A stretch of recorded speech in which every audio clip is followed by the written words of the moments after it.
What if there is a single zone on your charts that can increase your success rate to 60 to 70%? This isn't theory, it's based on real trading, back testing over thousands of trades. I call this zone the golden magic fib box. Now you can go from breakout frustrations to calm, confident, and consistent setups that put you ahead of 90% of traders. In this video, I'm going to walk you through what are the three most important fib retracement levels, how the golden magic fib box works in your favor, and why this small shift can turn your chaotic orders into calm, consistent setups and triggers. So, hey, let's get into it. So let's talk for a second about the golden magic fib box strategy. If you know the highest probability entry zone was right in front of you, would you still chase prices? Or would you become a more patient trader? And oftentimes what happens with a more patient trader, they become a more successful trader. The key retracement, and this will show up when we get into the charts, the key retracement that I look at is the 382, 38.2%. And that's one of the things we just blurted out, 382. And somebody's supposed to know that's the 38.2% retracement from the high or from the low, depending on how you're measuring your Fibonacci.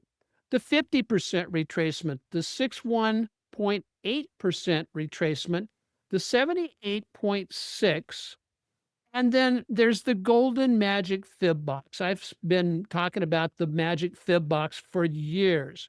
But what it turns out to be is it's the zone between the 38.2% and the 61.8% levels.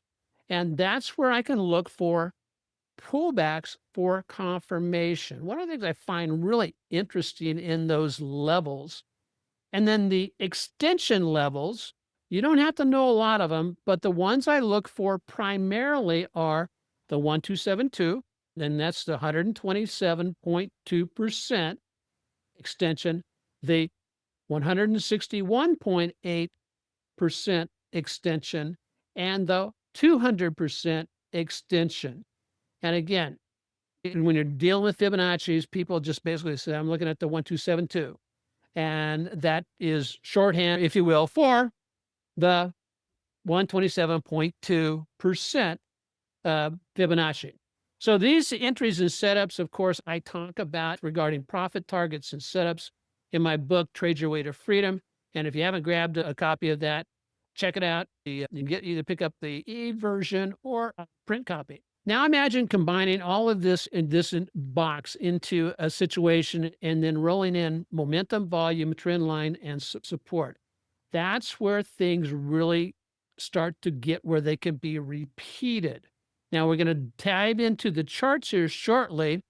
Has anybody ever chased an entry that was outside of the magic fib box? I know I have. And in reality, in the past, I've never really had a great plan to take Fibonacci retracements and extensions into consideration. We're going to look at some stats here shortly. But when you wait for price action to come to you instead of chasing breakout, that's when trading finally starts to feel calm, repeatable, and confident. One of the things that, if you're making notes, and again, you can pick this up in the recording, is that Fibonacci Trading Insights, the probabilities of a Fibonacci, where Fibonacci is going to go. If Fibonacci's break through a certain fib level, the probabilities of it reaching the next level increase by 10 to 20%. If it's a strong trend, that it increases by 20%. And then what about a breakout? If we had a move that breaks out the 100% extension, that's the old swing high. And so I'll tell you what, let's go ahead and start looking at some charts. And I'll come back to these stats here shortly.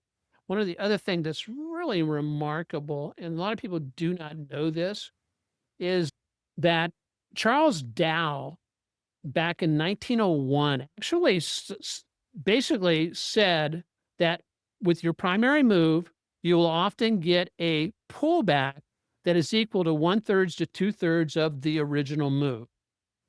And so what does that match up to? That matches up pretty darn close to our fibs. So let's jump over it to take a look at some of these. I'm going to grab my daily charts here, and I'm just going to zoom in over here. The way we do our fibs is to pick the high, pick the low if we're going up. But I want to answer a couple of questions here. One, do I have a pretty strong uptrend? Yes, I do. What are my target areas to be a buyer? I pull back into the magic fib box. Now, just looking at this blindly, I'm saying, okay, that's not really pulling back into the magic fib box there, is it? And so what I'll oftentimes do is I'll come over here to the weekly chart, and I just look and say, okay, here is a swing high. There is a swing low. So I can measure this from here down to here. I'm just going to lay my fib in there. And I want to put my glasses on so I can see the top of it. So let's put our fib in right there at the high to the low, and then stop for a second. Now, when we build a Fibonacci tracement extension, and I'm just doing this, I'm not using the projection Fibonacci. I'm just going to use the simple highs and lows and connect them. But on the weekly, they're stronger than on the Fibonacci's that are done on a daily. So let's see what this does for us. And so we have a move which goes from this low right there up to this high. Check it out. What was my pullback here? Well, my pullback was right down to the 618. And where is my magic fib box? My golden magic fib box is, let's see if I can draw that in there really quick. And there we go. That's my golden magic fib box. Price is pulled down. And the high of that is approximately 523.29. My low that day was 523. Pulled right down to it. But in looking at that, if I wasn't ready to make a move here or down here at this level, I would have missed it. However, getting the bounce off of it, that made a really good trigger to buy right there on that day, which is 623. Breaking back above the 8-day moving average. In this case, that's the blue line. Price action gapped up, and now it is above the 100% extension. Where did it go? Over the next couple of days, it went right up 3 days, hit the 1272, continued climbing, broke above the 1272. And what's the rule? That increases the probability that prices are going to go all the way up to the 1618. 1618 was hit on this day and then closed above it. That increases the probability by, since I have a strong uptrend, it increases the probability I'm going to reach the 200% extension by at least 10 to 20%. And so that's the mechanism. Even on a uptrend, when I first looked at this uptrend and I hadn't laid on my Fibonacci's, I went, that's just a really tight uptrend. I couldn't have gotten into that. But then once I laid on the fibs, the answer to that was, oh, yes, I could have. And I felt like a dumbass for not measuring it on my own to be able to say, yeah, that would have been a great entry. And we could have gotten in that. No, and we'll come back and finish when the clues come together, because there's several other clues that we want to be taking a look at. But a primary is that magic fib box. And then target shooting, getting up to the 100% mark. And when you get a breakout above the 100% extension, there's a 60 to 70% chance that you're going to reach the 1272. There is a 40 to 50% chance that you're going to reach the 1618.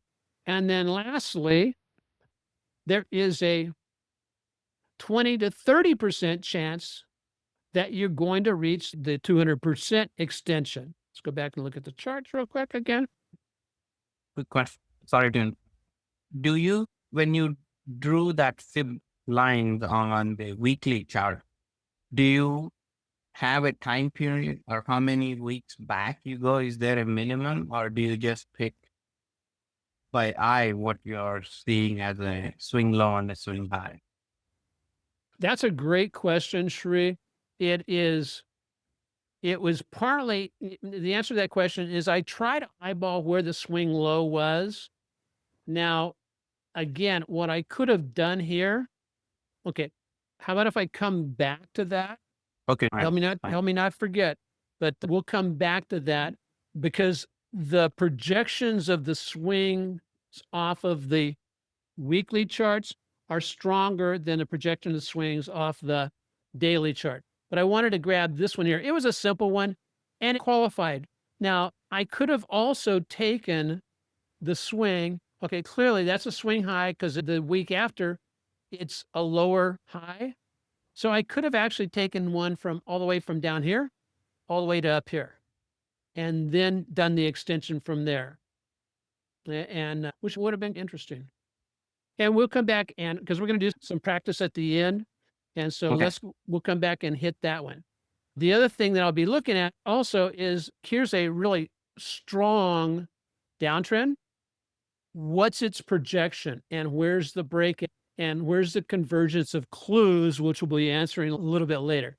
But I was basically honing in on this section right there.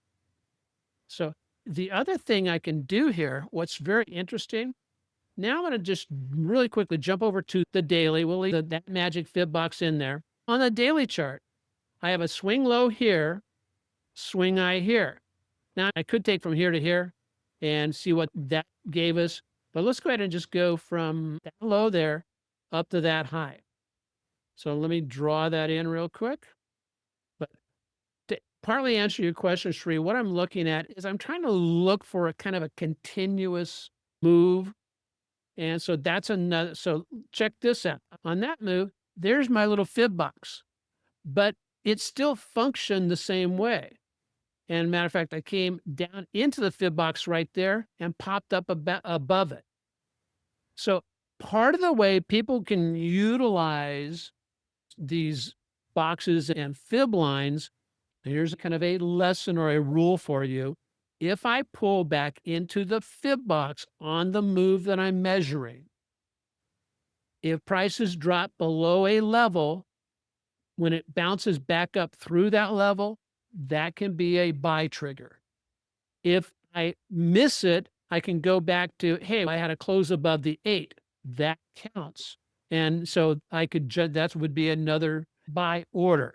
But if I was just purely trading just the Fibonacci system, a move above the other level, I breached it, came back up through it, and that could be a buy point. Or I could take the buy point here above this, and this was the 618.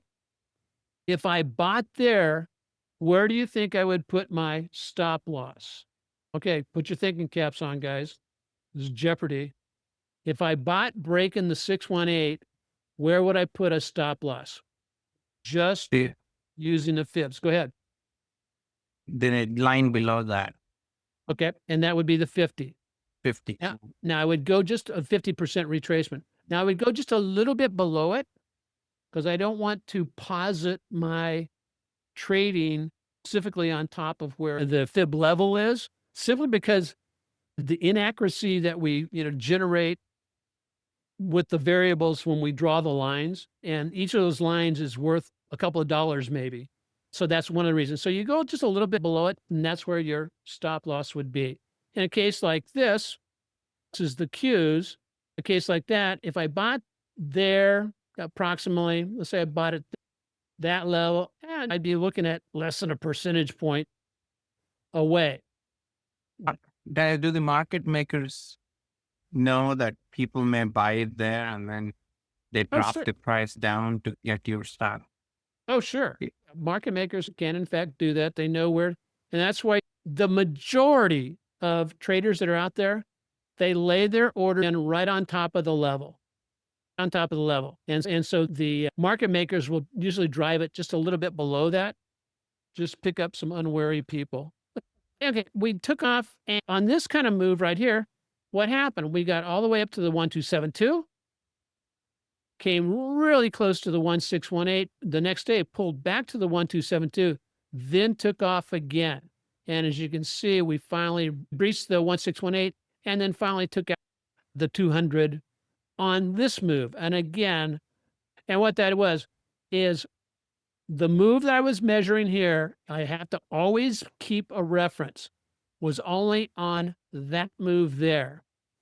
So that this was the parent move, and this is the baby move. This is the offspring, if you will. It went all the way up here. Now, once it gets up to the 200, it doesn't mean it can't keep going up, but that can mean that I could run into issues at the 1272, closing in on the 1618. That's where I could run into potential stalling. And also, because each one of those levels, remember, our percentage, our probability of reaching each one of those levels goes down as time goes on, even if we have breached and closed above the 100% level. The thing that I found most interesting as I was doing the restudying this of Fibonacci's is that when backtesting happens, when a pullback happens going into the golden magic fib box, backtesting show that there's a 60% success rate if there is a strong trend that we will go back up to the 100% extension and break out and continue to go higher. So 60% success rate is a pretty darn good success rate. What we want to watch out for, though, is when prices do get up around the 100% mark. In other words, we measured from here to down. So as prices get back up towards the 100%, we'll oftentimes, and this is the 100% right here, we'll often see prices stall. And so if things are going to fail, that oftentimes is where it will fail, and I'll do a little bit more of a pullback and bounce down. Grab my book, Trade Your Way to Freedom. It offers the 4 setups and triggers that fuel the AutoPilot trading system.